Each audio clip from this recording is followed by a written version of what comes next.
as dead as a doornail. I myself may have been inclined to regard the coffin nail as the deadest piece of hardware in the trade, but the wisdom of our ancestors, being in that simile, if you will, therefore permit me to repeat emphatically, Marley was as dead as a doornail.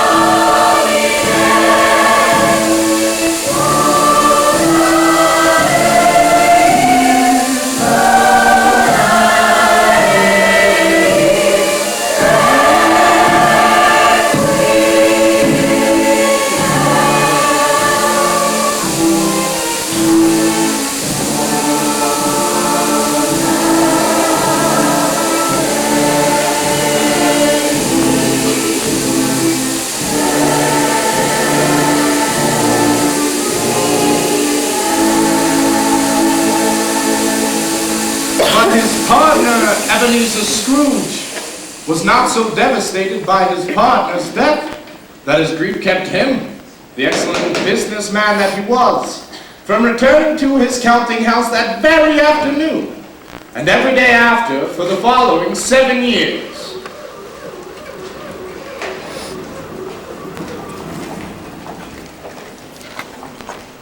Scrooge never removed old Marley's name on the office door. The firm was known as Scrooge and Marley's, and to either name Scrooge answered. It was all the same to him. His chief concern, after all, was keeping his tight-fisted hand at the grindstone. And as we pick up our narrative, we find our covetous sinner, 7 years later, true to the spirit of old Jacob Marley. He was still hard at work.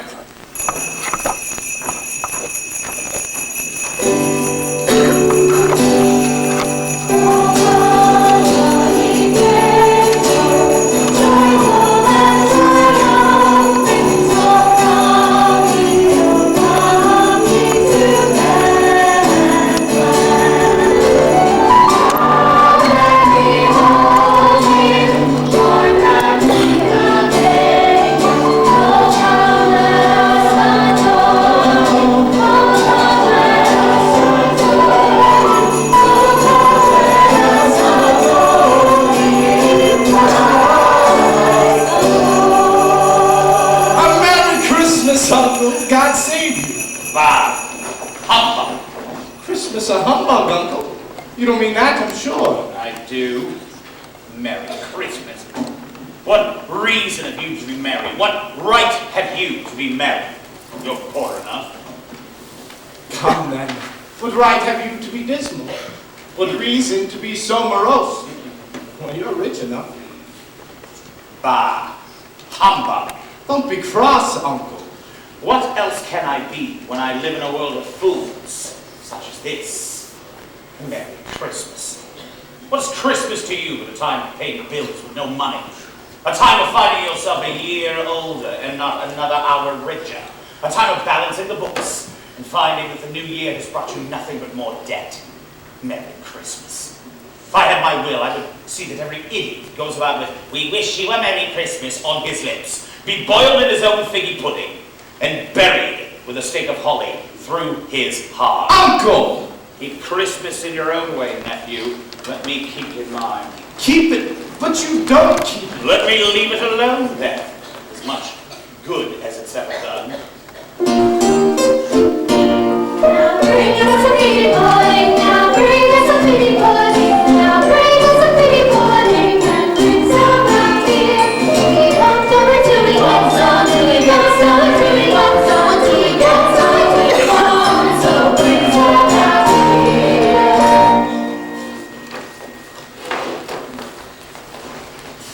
There are many things that are good without being profitable, I dare say. Christmas among them.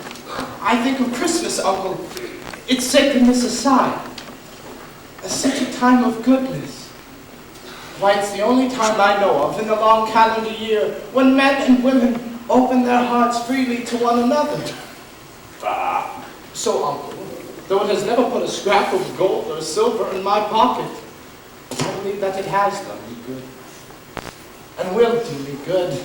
And I say God bless. Oh, yes! Oh, yes! Oh, no! Another sound from you, Mr. Cratchit. You will keep your Christmas unemployed. You're quite a powerful speaker, nephew. It's a wonder you don't go into Parliament. Don't be angry, Uncle. Come, dine with us tomorrow. Dine with you. To hell with it. Why, Uncle, why? Why did you get married? Why did I? Because I fell in love. Because you fell in love! Good afternoon, nephew. But Uncle, you never came to see me before I married. Why give that as a reason now? Good afternoon. Uncle, I want nothing from you, and I ask nothing of you. Why can't we two be friends? Good afternoon. I am sorry with all my heart to see you so determined. We have never quarreled, but I have made an effort for this Christmas season, and I shall keep my Christmas humor. A very Merry Christmas. Good afternoon. And a Happy New Year. Merry Christmas.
Mr. Marley has been dead these 7 years. He died 7 years ago this very night. We have no doubt that his generosity is well represented then by his surviving partner. No, it's not. Oh, no, again. At this festive time of year, Mr. Scrooge, it is more than usually desirable to make some slight provision for the poor and destitute. Many thousands are without even the most common necessities. Thousands more without any comfort of the season. Are there no prisons? Plenty of prisons. And the workhouses for the poor? Are they still operating? They are. I wish that they were not. So the establishments for the poor and the destitute are still in operation then? Both are very busy, sir. I'm very glad to hear it. But the prison and the poorhouse, sir, scarcely furnish Christian cheer to mind or body. So we are endeavoring to raise funds to buy the poor some meat and drink, some clothing to furnish a warmer winter. What shall he put you down for? Nothing. You wish to remain anonymous then? I wish to be left alone. I do not make merry myself at Christmas, and I cannot afford to make idle people merry. I already support the establishments I mentioned.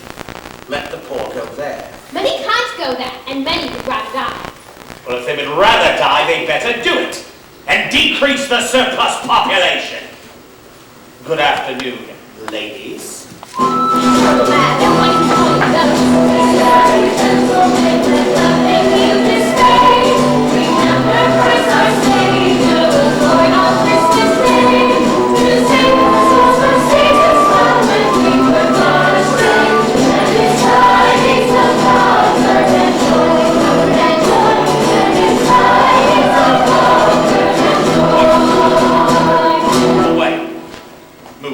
Move.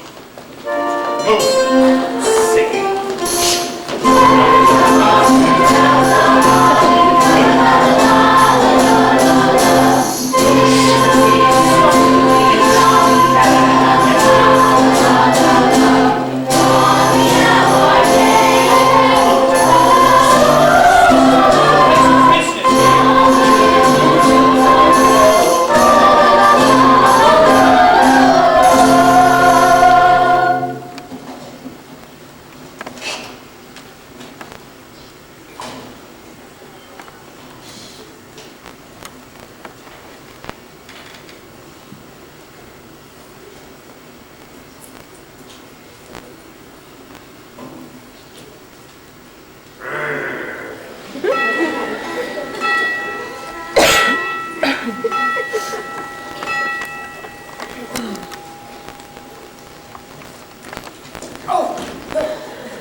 tomorrow? Well, if convenient, sir. It's not convenient. It's not fair. Picking a man's pocket every 25th of December. Well, Paying wages for no work. he's only once a year, sir. Oh,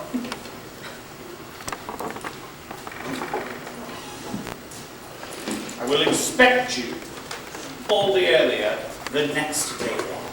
sir. Ooh, thank you, sir.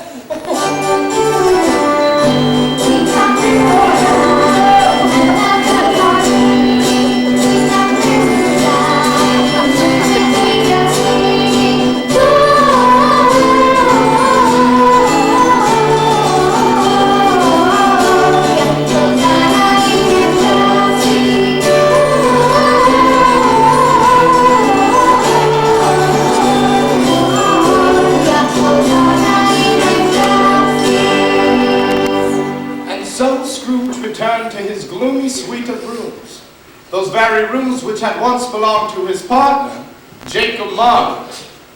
Now, it is a fact that there is nothing at all particular about the knocker on the door, except that it is very large.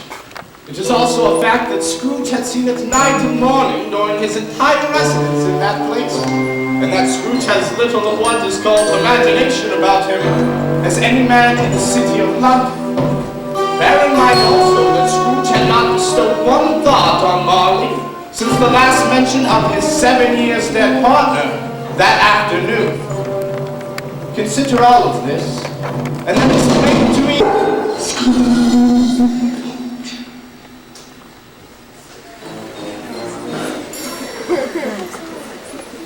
But when Scrooge looked once more at this phenomenon, it was a knocker once again. Startled and shaken, Scrooge nevertheless put his hand upon the key, turned it sturdily, and walked in.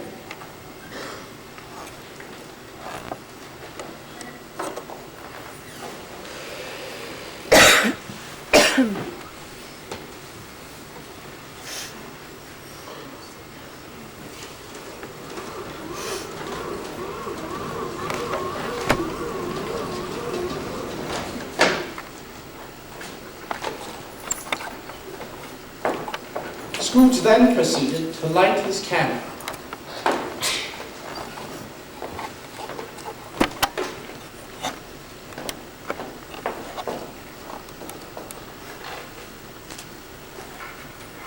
Scrooge walked through his rooms to see that all was right. He had just enough recollection of that face to desire a thorough inspection. Nobody under the bed. Nobody in his dressing gown. Nobody behind the curtains.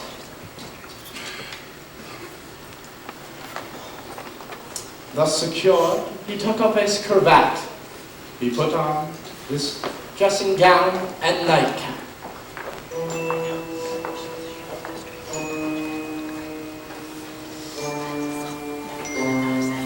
Now, the tiles surrounding Scrooge's fireplace, before which he was accustomed to take his evening gruel, were designed to illustrate the scriptures. They had enough Cains and Abels, Pharaoh's daughters, angels, and the like to attract poor Scrooge's thoughts. And yet, that face of Marley, 7 years dead, came like the ancient prophet's rod and swallowed up the whole.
Who are you?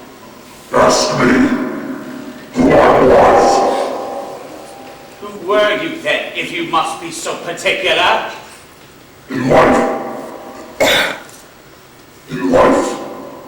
I was your partner, Jacob Marley. Pooh. You do not believe me. No. Why do you doubt your own senses? Because any little thing may affect them. But a slight stomach disorder makes them cheats. You could be an undigested bit of beef, a blot of a mustard, a crumb of cheese, a fragment of an underdone potato. There's more of gravy than of grave about you, whatever you are. Dreadful apparition! Why do you trouble me so? You believe in me? Yes, yes, I do. I must. Can you sit? I can. Well, do it then.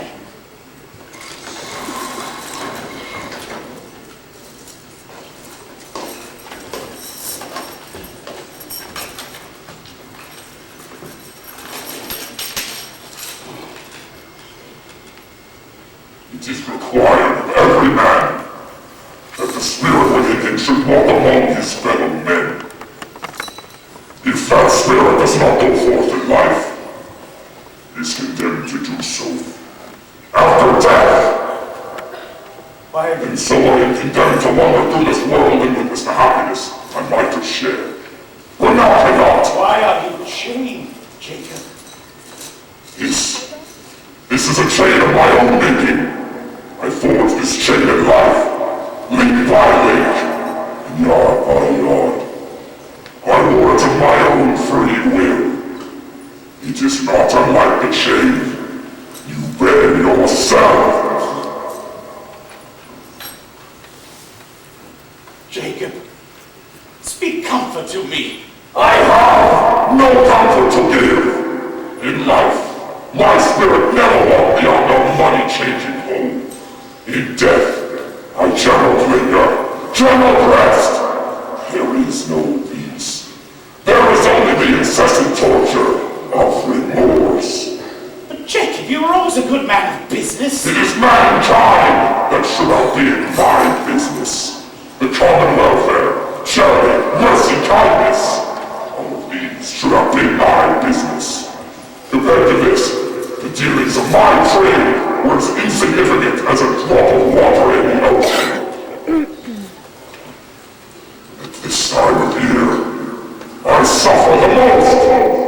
Why do I walk through crowds of my fellow beings with my eyes turned down, unable to see the blessed star which led the wise men to afford gold? Were there no more homes in which his life had conducted me? Hooray! My time is near and gone. I am here tonight to warn you that you have a chance yet to escape my fate. A chance of my procuring. You were always a good friend to me, Jacob. You will be haunted by 3 spirits. Is that the chance of which you speak? It is. I think I'd rather not. Without their visits, you will not escape my fate. Spend the first night when the pearls home is warm. Could I just take them all at once and be done with it then? Spend the second the next night at the same hour. The third will come the following night upon the last stroke of 12. Look to me. No!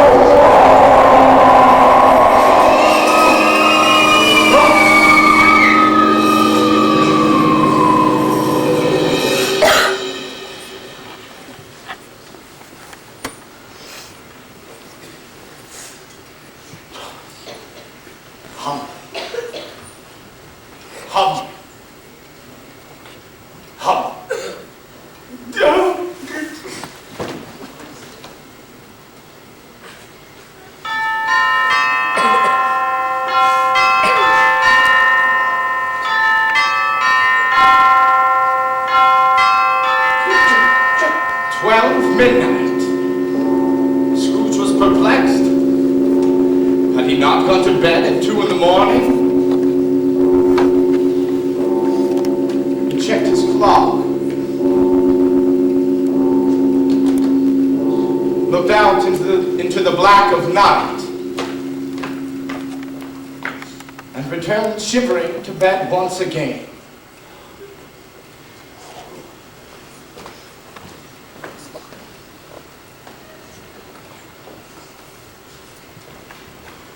He thought and thought and thought it over and over and over, but could make nothing of it. He wondered if it was all a dream.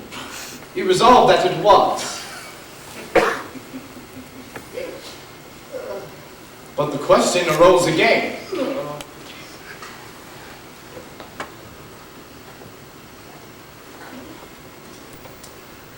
And again. And would not let him rest. Was it a dream or not? In this befuddled state Scrooge lay, waiting for the resolution of appointed hour.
As these words were spoken, they passed through the wall and stood upon an open country road, with fields on either side.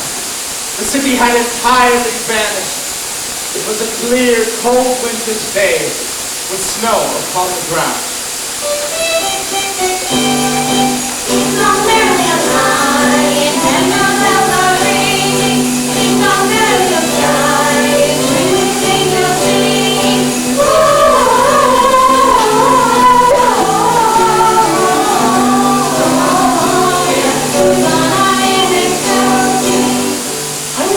In this place. I was a boy here. There's Sarah and Isabel and Christian and Chloe. Oh. That is the thing that has been. They have no consciousness of us.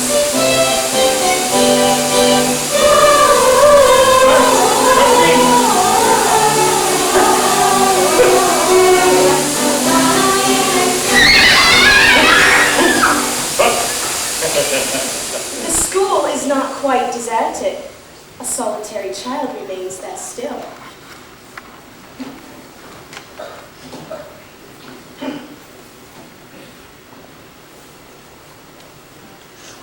Oh boy. I wish. What's the matter? Nothing in particular. Just there was a boy outside my door singing a Christmas carol today. I wish I would have given him something. Let us see another Christmas.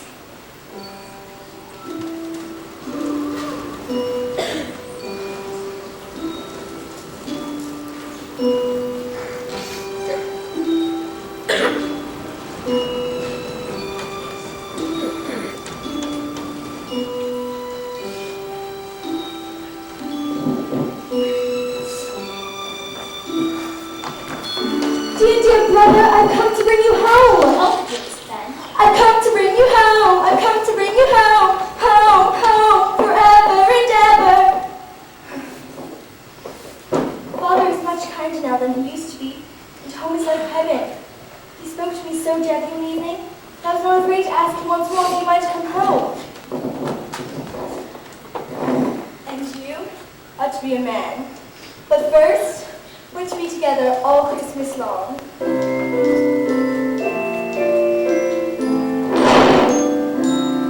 The first Noel, the angel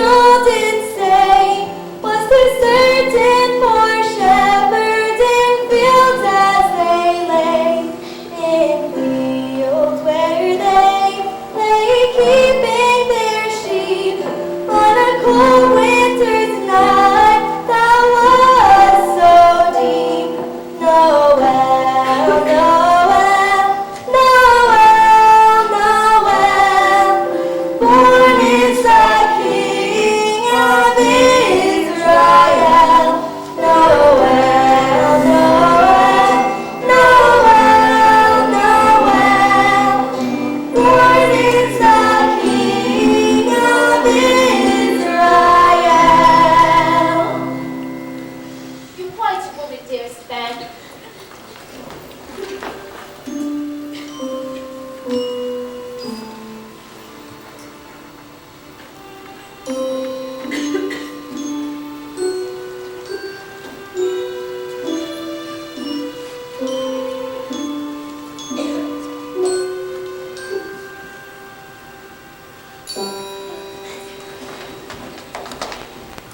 Always a delicate creature, and with a loving heart. So she had. She died a woman, and I believe had children. One child? True. Your nephew. Yes.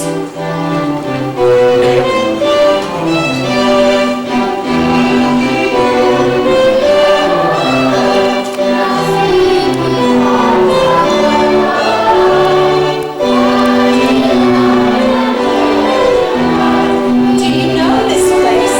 This place. I was apprenticed here. This is my old master, Fezziwig, alive and well again.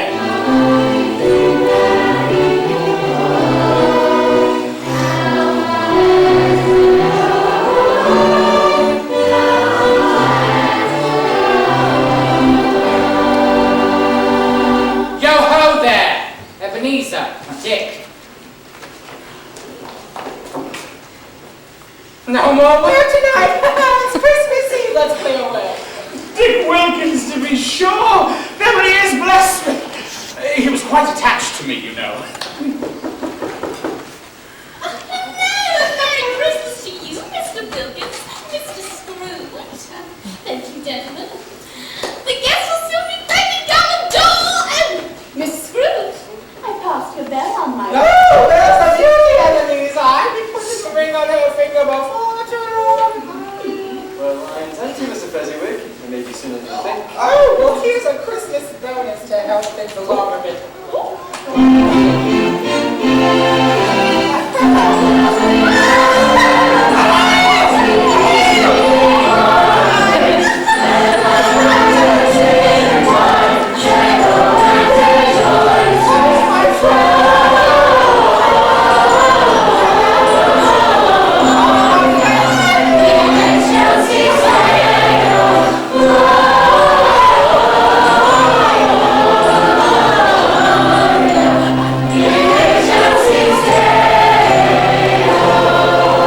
My darling Mel, how radiant you are. Thank you, Ebenezer. Well, I'm surprised. I was wondering. Strike up, Sir Roger, dear company!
marriage are the greatest of all divine gifts, the gift of human companionship. We celebrate our love for one another.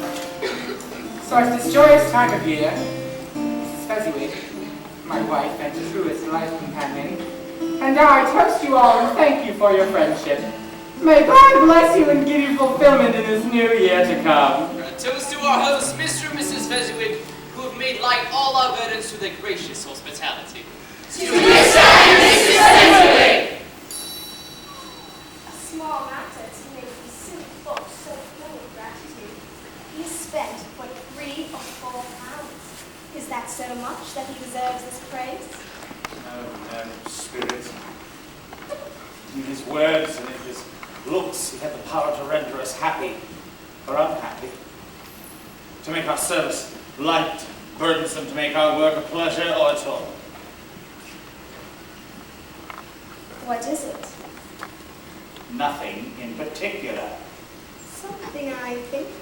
It's just that I should like to say a word or two to my clerk right now, that's all.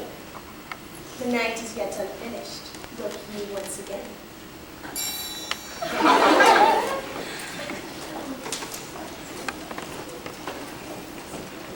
I love you. Will you do me the honor of being my wife? I love you, Ebenezer. It would be my greatest joy to be your wife.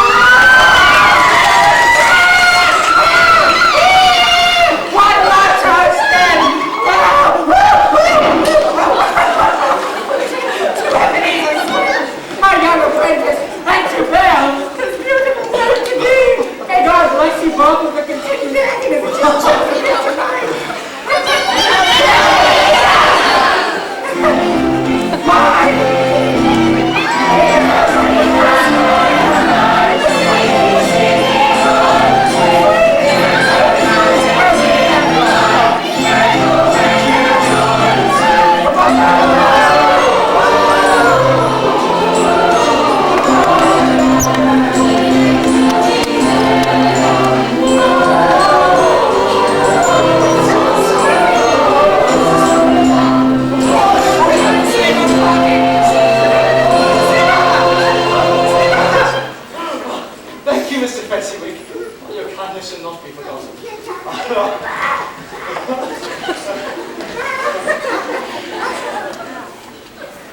My time grows short. Look there.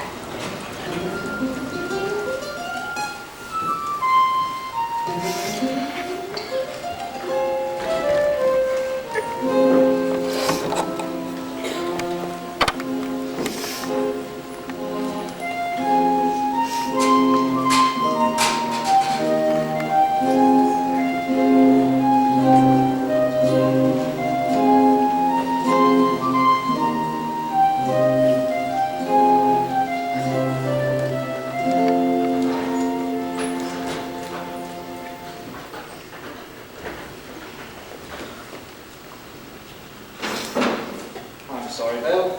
It's my cousin couldn't wait. You've been waiting long. No longer than usual. I fear another idol has displaced me. But if in time to come, it can cheer you, as I would have tried to, I have no cause to grieve. What idol has displaced you? A golden one. I have seen your noble aspirations fall off one by one. The master passion gaining, engrossing you totally. The practical affairs of the world have become much wiser. Not changed towards you, Belle. I pledged to marry as maiden when we were going before.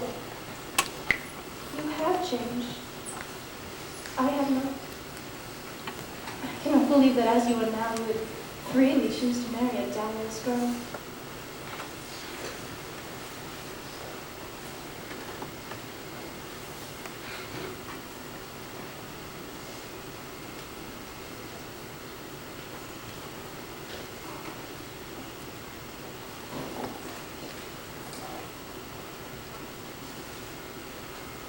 I release you from your promise. May you be happy in the life that you have chosen.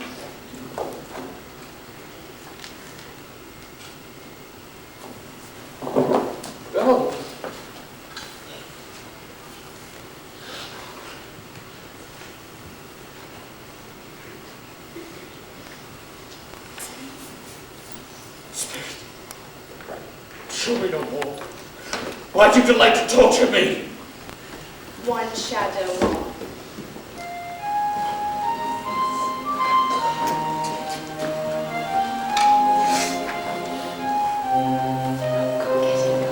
Papa!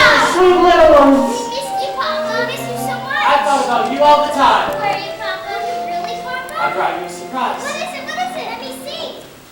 Oh, Papa, she's beautiful, Papa. Just like you. Oh, thank you, Papa. Thank you. And one for your mother.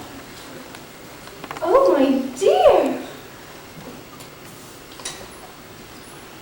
How good it is to be home, my love. Belle, I saw a friend of yours this afternoon. Oh? Who was it? Guess. How can I? I don't know. Was it Mr. Scrooge? Mr. Scrooge it was. I passed his office window. As it was not shut up and had a candle inside, I could scarcely help seeing him. His partner lies at the point of death out here, and there he sat, quite alone. Quite alone in the world, I do believe. Poor, poor Ebenezer. How I do pity him.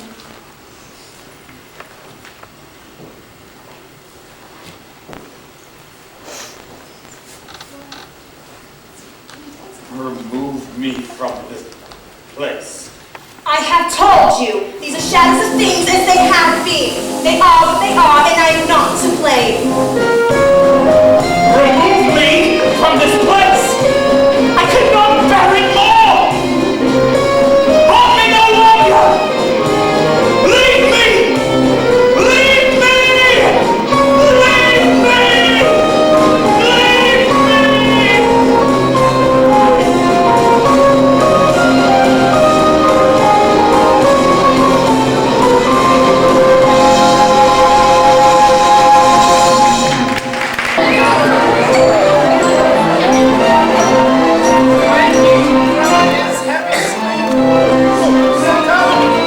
Having weathered the previous ghostly experience, he was prepared for a broad range of strange appearances.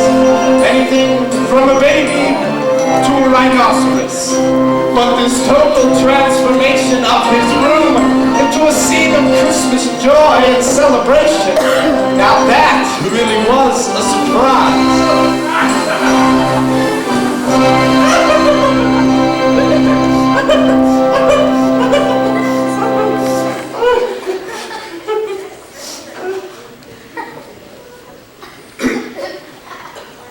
I am the ghost of Christmas present. Pardon me. You've never seen the likes of me before? Never? Never walked forth with my brothers and sisters? I don't think so. Have you many brothers and sisters? No more than 1,800. Quite a large family to provide for me. Spirit, I learned a lesson last night, which I feel is working on me now. If you have anything to teach me, let me profit by it.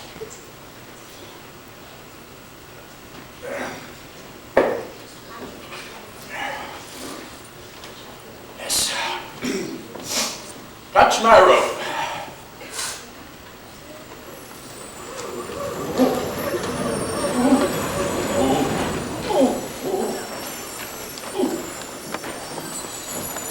What has ever become of precious father then? And your brother, Tiny Tim? And Martha, she wasn't this late last Christmas. There's Papa, Mother.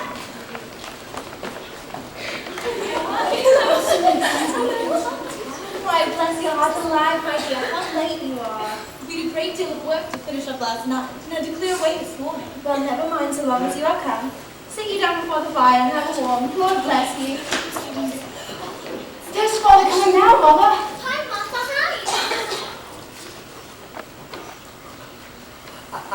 Hi. There you go, Tim. Why, where's Aunt Martha? Not coming. Not coming. Not coming upon Christmas Day. Here I am, Father. She's been waiting for you, Papa. Well then, let the Christmas festivities begin your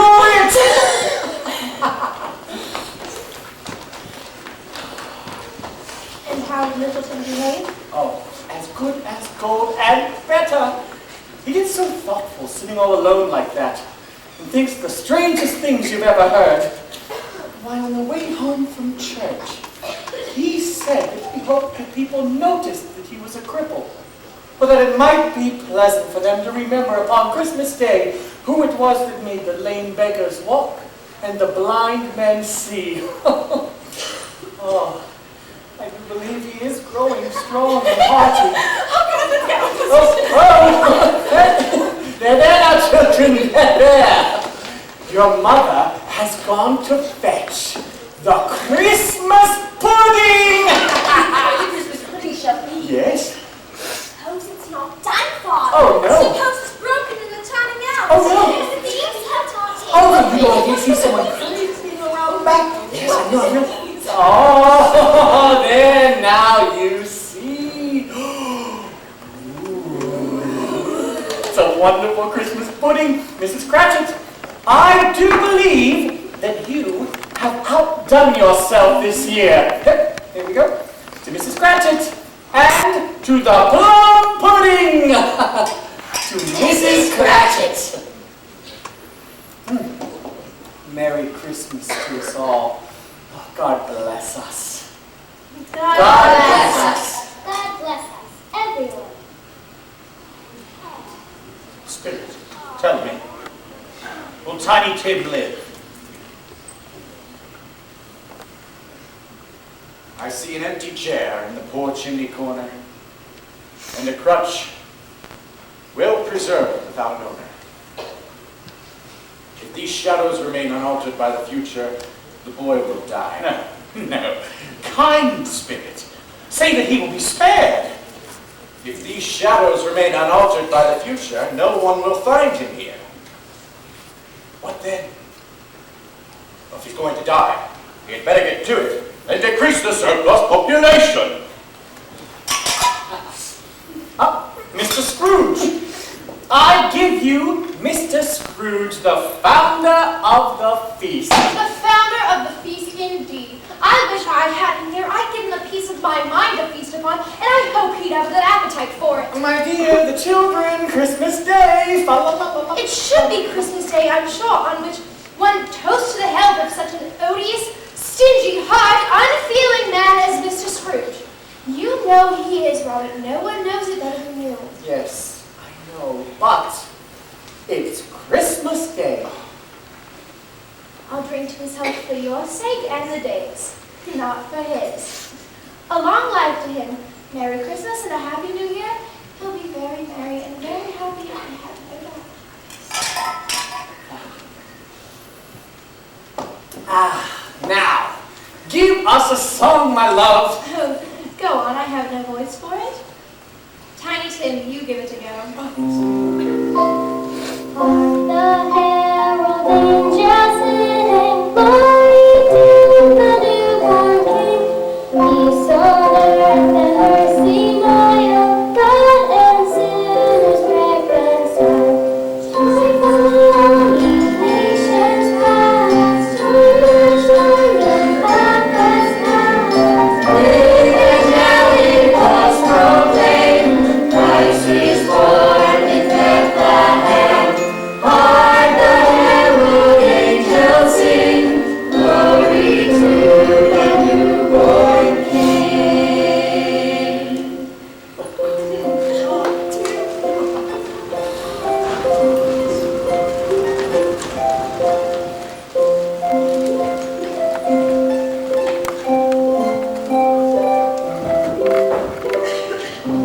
Spirit, what is this place? The place where miners live, who labor in the bowels of earth. Though they live upon this bleak and barren moor, they know me. We wish you a Merry Christmas. We wish you a Merry Christmas and a Happy New Year. Good tidings we bring to you and your King. robe, we pass on to the sea. No, not to the sea, spirit. Not to the sea.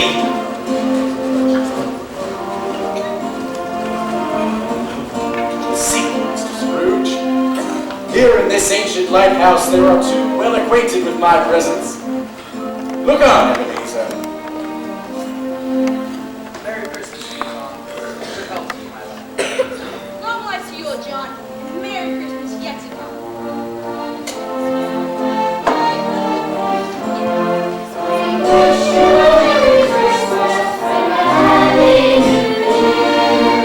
All alone on the sea, they have not forgotten me, or those who keep them in fond memory.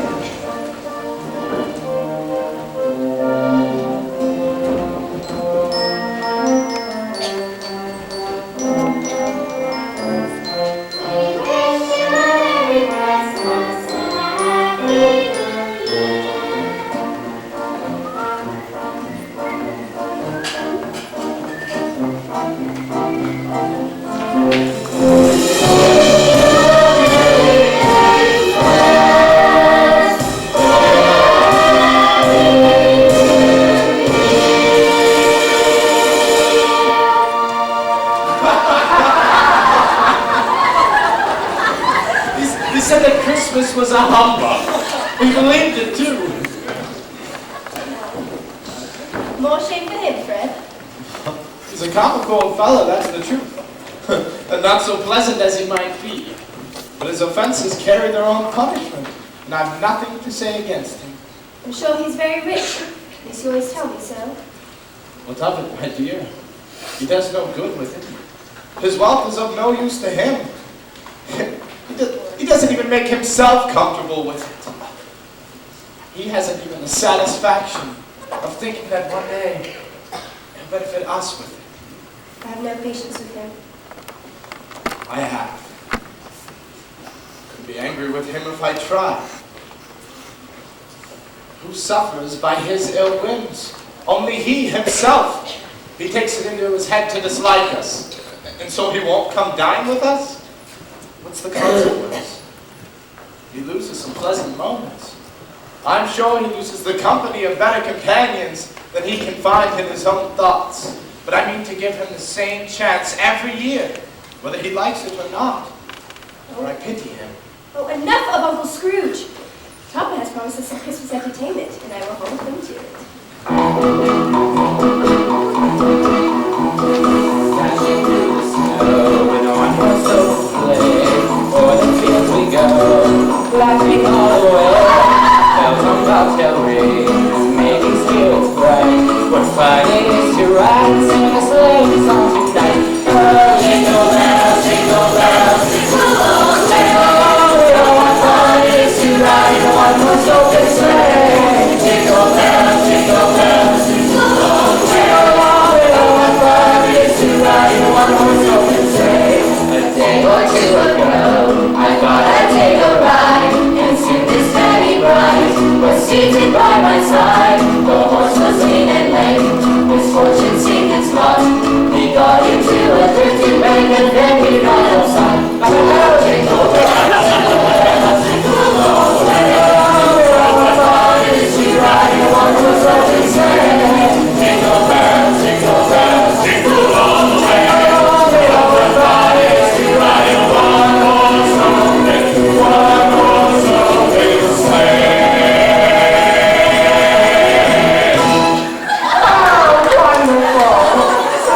Now, again!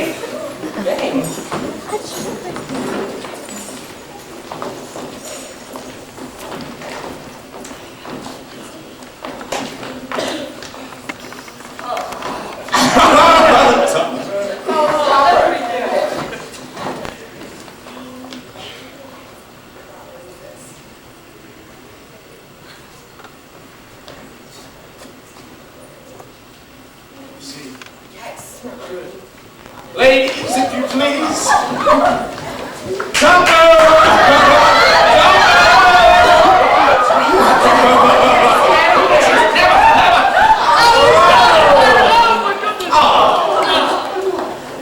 Here's a new game. It's called Yes and No. a guessing game. Our host will think of something and we must guess. The only response allowed is yes and no. Think of something, Fred. Is it a vegetable? No. Animal then? Yes. A tiger! No. Is it a savage animal? Savage? No. Does it live in a jungle? No. Live in a city. Yes. In London? London, yes. No. Does it walk about the streets? Yes, I'm afraid. Only yes and no. Who walks about it's a horse. No. An ox! Well, no. Is it a cat? No. A bear. No. Does it growl? Yes. Then it's a dog. No. No. Walks about London, growls. I know it! Fred! I know it! What is it then? It's your Uncle Scrooge!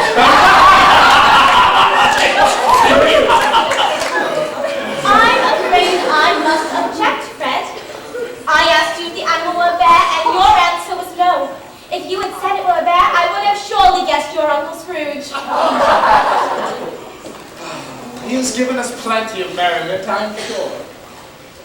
It would be ungrateful of us not to drink to his health.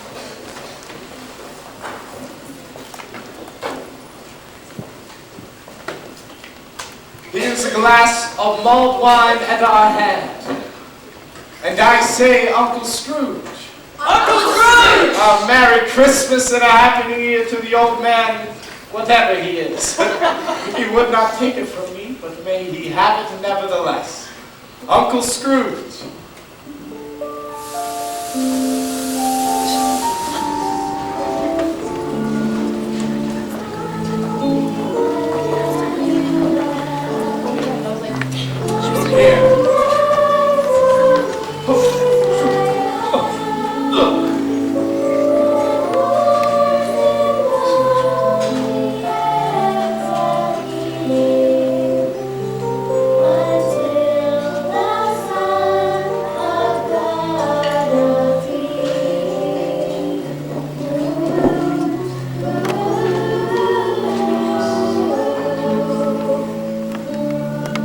Are they yours?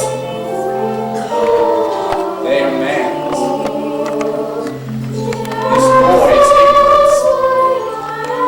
This girl is want. Beware of them, for on their brow is written doom. Doom for all humankind. Is there no help for them, Spirit? Why? Are there no prisons? Are there no workhouses?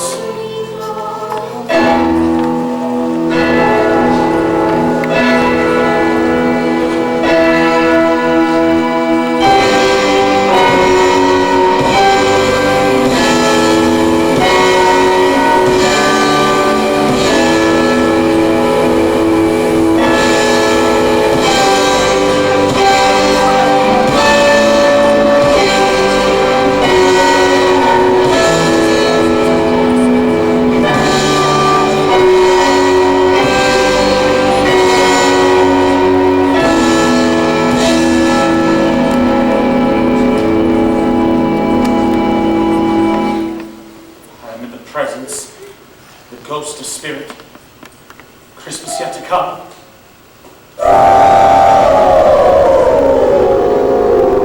You have shown me the shadows of things that will happen in the future but have not happened yet.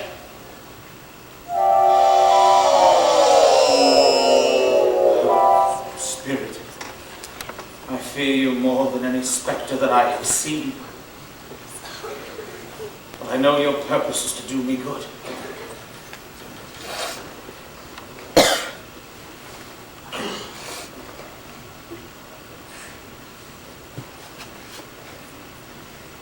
Will you not speak to me then? Lead on. Lead on!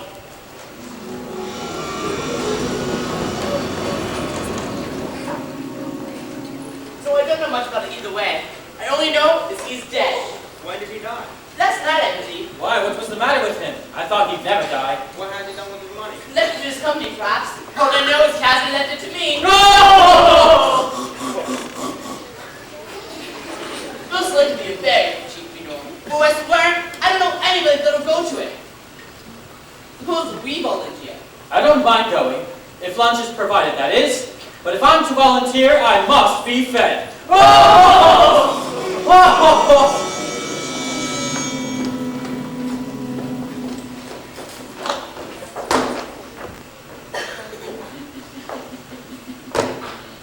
You two couldn't have met in a better place. What does it matter, Mrs. Dill, but every person has a right to take care of himself? He always did. That's true indeed, no man more so. Why then don't stand staring as if he was afraid, woman? It's wiser. Not going to quarrel, I suppose. No indeed, I should hope not. Who's for once for loss of a few things like these? Not a dead man, I suppose. No indeed. What is it to keep him acting as dead? Why was he more human towards folks of his lifetime? If he had been, he'd have somebody to look after when he was struck with death. So lying there, gasping out his last murmurings. It's the truth that never spoke. It's a judgment on him. And it should have been a little heavy one, you may depend on it, if I'd laid me hand on anything else. Open this bundle, old Joe. Let her know the value of it. Some silver teaspoons, towels, sugar tongs, and the bellows. I always give the ladies too much. 'Tis a weakness of mine. You'd ask me for another penny, I'd repent of being so liberal and take back half a crown.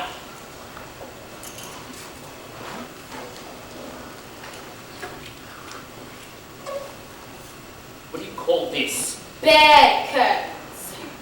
You don't mean to say you took them down, brings it all with them lying there. Yes, I do. Why not? You'll make your fortune yet. You be careful of those blankets now. These blankets? Who's else is you think? He's not likely to take cold without them, I dare say. I hope you didn't die of anything kitchen, eh? Don't be afraid of that. I ain't so fond of his company I'd whine about him if he did. You can look through that shirt to your eyes, ain't, but you won't find a hole in it. You'll thread that lace. It's the best he had, and a fine one too. But they'd have wasted it if it hadn't been for me. What do you call the wasting of it? Put it on him to be buried in, to be sure. Somebody's fool enough to do it. Oh, I took it off him again. Calico's good enough. Couldn't look any uglier than he did in that one. This is the end of it, you see. He frightened us all away when he was alive to profit us out when he was dead. Spirit! I see the case of this unhappy man might be my own. Show me some tenderness connected with a death.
I saw Mr. Scrooge's nephew today. He said I looked a little down, you know.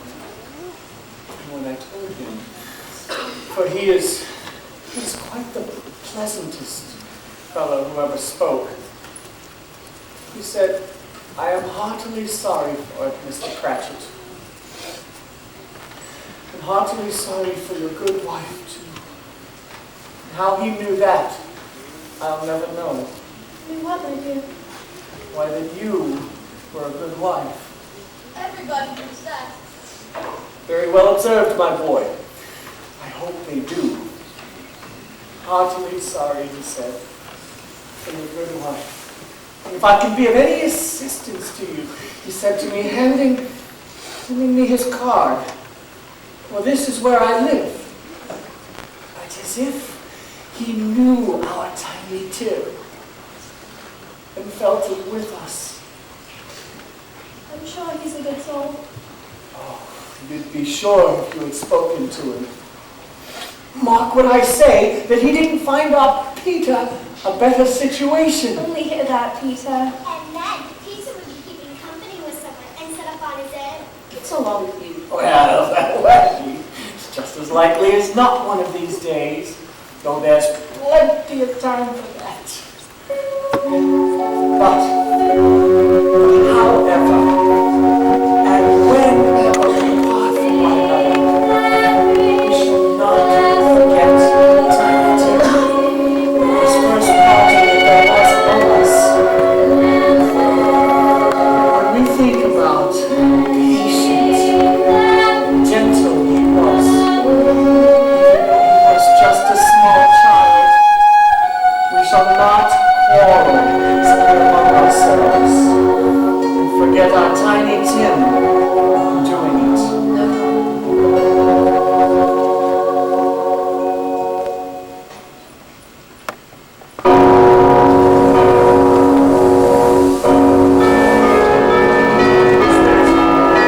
Something informs me that our parting moments at hand. Tell me what man that dead man was.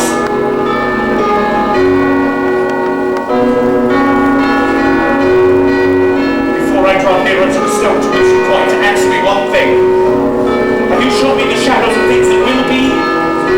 Or the shadows of things that may be only? Men's paths have not departed from foreshadow certain ends, but if those paths are changed, the ends change as well. Say this is what you showed me! Spirit, I am a changed man. Why show me all this if I am beyond all hope? Spirit, intercede for me. Show me that I've been changing the shadows of things that are yet to come with an open light. I shall honor Christmas in my heart. I shall keep it all the year. I will not shun the lessons of the Spirit's hand to teach. Oh, say that I may smudge away the writing on that stone. Please, Spirit, please, say that I may smudge away the writing on that stone. Please. No, Spirit, no.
What day is today? Today? Why, it's Christmas Day. I haven't missed it. Christmas Day, I haven't missed it. Hello, my fine fellow. Hello. Do you know the poulterers on the next street? I should hope so. An intelligent boy. A remarkable boy. Do you know if they sold the prize turkey hanging there in the window? What? Do you mean the one that's big as me? Yes. There's hanging there right now. Oh! Go and buy it. And bring them back here so I may give them direction as to where to take them. Oh! Come back with the man, and I'll give you a shilling. A shilling? No! Come back in less than 5 minutes, and it's worth half a crown. Half a crown? Oh, it's not too late to make the Christmas merry, old Jacob Marley. It's not too late. Oh, dear. Not too late to make the Christmas. Thank you, Jacob. Thank you.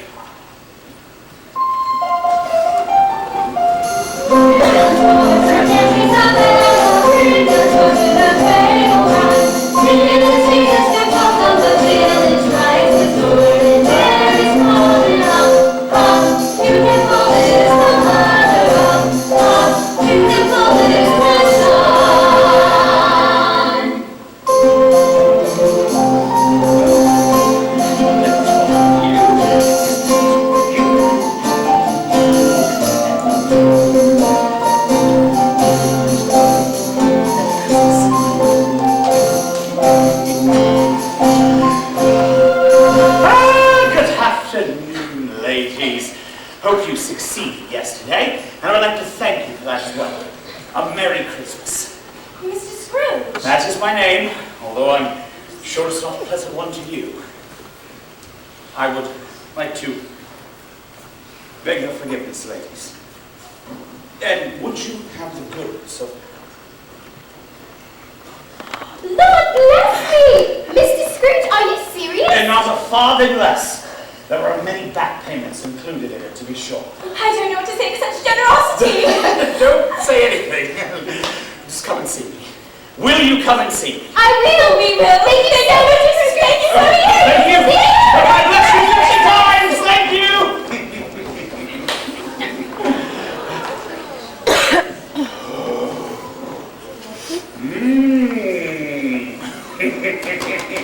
Aren't you the fine young lad?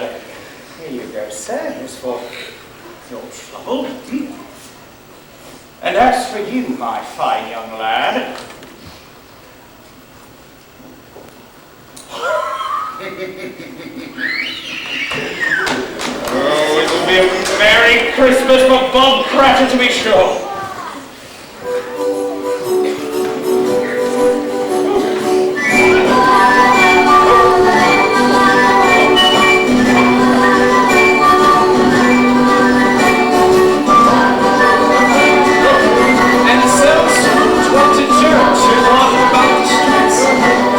Children on the head and questioned ways. We looked up at the windows of the houses and beyond them into the sky. We found that everything could bring him pleasure. But I never dreamed that anyone, indeed anything, could give him so much happiness. Fine.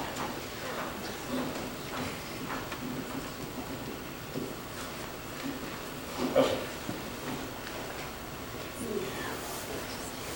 Thank you. Merry Christmas! Unless, of course. Is that? It is. Yes, it is. Merry Christmas, nephew! And to you, my love. A Merry Christmas to you. Why, bless my soul. Is it really you, Uncle? It is. It is I, your Uncle Scrooge. An old fool in need of your forgiveness, friend.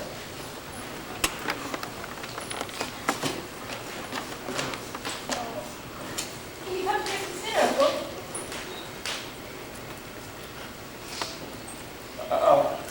Forgive me for staring, my dear. It's just that you remind me so much of someone I knew a long, long time ago. Can you come, Uncle? We'll dine at 3. Thank you. I'll be there. I'm off to Bob Cratchit's now to make the Christmas merry. But I promise I'll be there.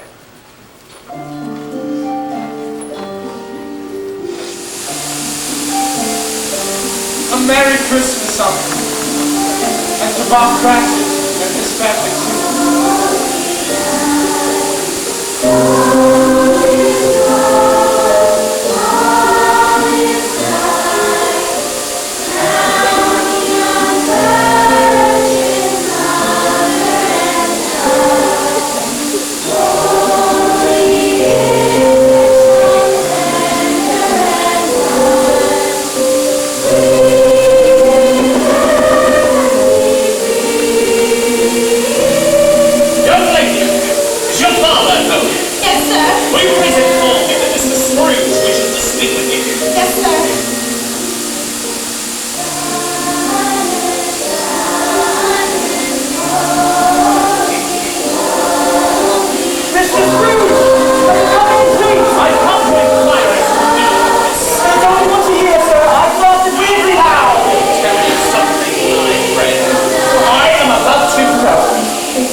First thing tomorrow.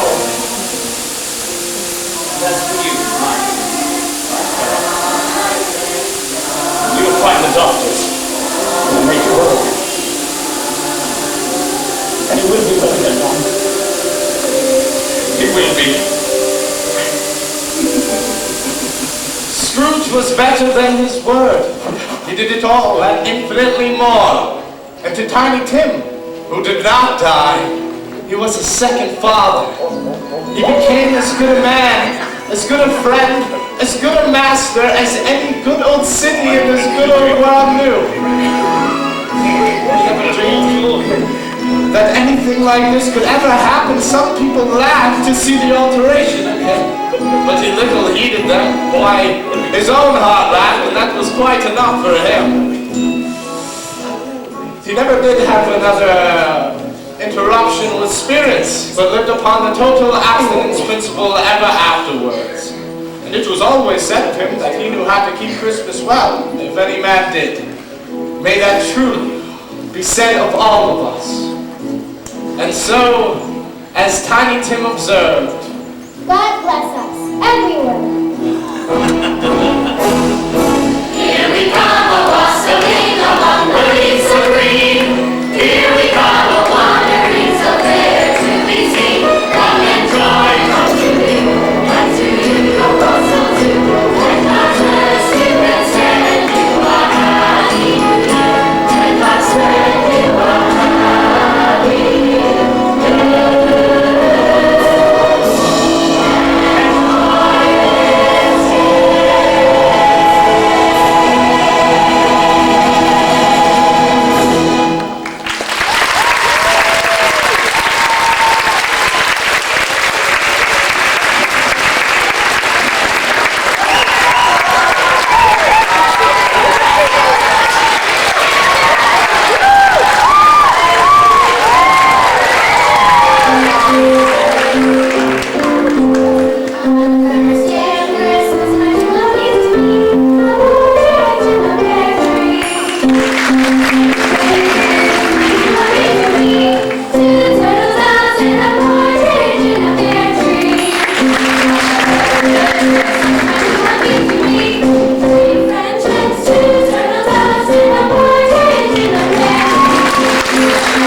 French and two turtle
Hummingbirds make their chants to turtle doves and a partridge in a pear tree.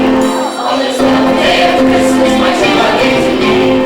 So now ladies dancing, clapping, boys a little tent, drummers drumming, nine pipers piping, gay maids of milking sense, horses spinning, sings geese a-laying.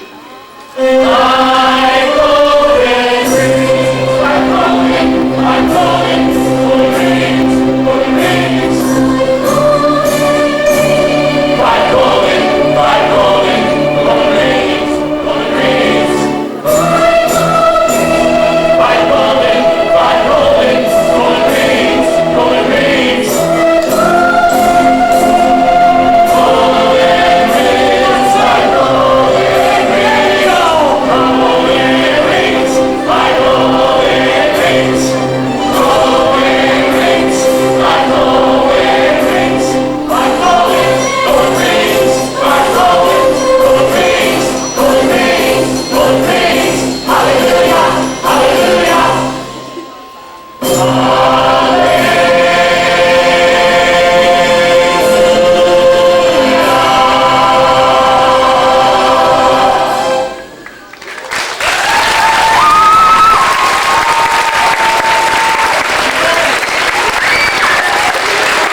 Good afternoon, ladies and gentlemen. My name is Ken Gargaro, and it's my very good fortune to be able to welcome you to the most eagerly awaited show of the season, A Lyrical Christmas Carol. A Christmas Carol, as written by Charles Dickens, is by virtue of 165 years of sustained popularity, a classic. A Lyrical Christmas Carol, as adapted by my wife Jane and me, and as performed by our small army of PMT students, has become a Pittsburgh tradition by virtue of its 17 years of continuous performances. And so it is with great pleasure that we offer our little carol as a gift to you at this festive time. And a special shout out today to all members of the cast, crew, and audience who are of Jewish faith. A great big happy Hanukkah. I know it begins at sundown today, but I already lit the candle in the lobby, so I hope you forgive me for that. Before we begin, however, we have prepared for you a musical hors d'oeuvre, so to speak, a holiday wish before your main course. We unanimously feel it expresses our spirit of Christmas. It is called the Peace Medley, and the show itself will follow directly after we do it.